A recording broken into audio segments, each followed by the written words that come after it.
before and after slider. Okay, so this one's more relevant and like it's useful. Whereas the weather one, it's emojis and it's not that useful. But okay.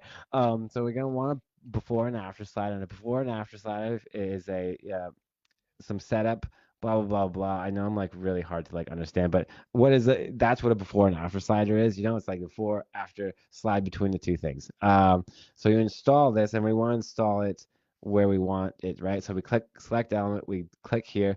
Alternatively, you could just put your ID here, click update, put it in there, but like that was the first way I did it, and like every single time I would have to tell them to put in an ID. That's ridiculous. Okay, so now we did that. That's a little bit magical, which is a little bit fun. And now we need the before image and the after image. And then when I click on this image, I kind of already showed this off, but it's grabbing the images from your library.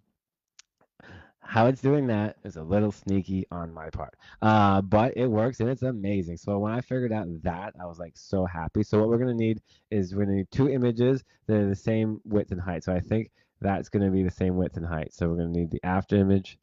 Nope, not the same width. So we're gonna get rid of that.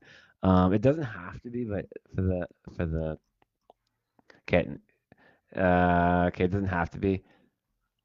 You know what we're gonna do? Just because I'm a little bit worried that like something's gonna go awry, so we're gonna use the same image for before and after. Guess what? It's the same lady. Why don't you just use like Uh, a dude and the chick in the yeah. circles? Just use the dude and the But chick in the so we can circles. put it before and after images from our library. We can choose the handle color, the handle thickness, the border, and like this is where it becomes like a vertical, horizontal, shadow, and then icon or not. And this is where it becomes the editing experience.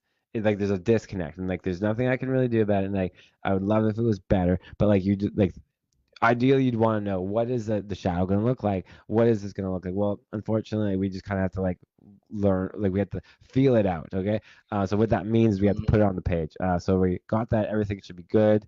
We're going to install this onto the page, and then it's going to, it reads the page, reloads the page, it injected the code into our custom box.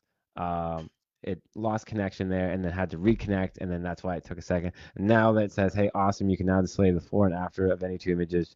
To make changes, please check the code and edit the options, misconfiguration, blah, blah, blah. We put this down. I like to just go and preview the page to see if it even worked.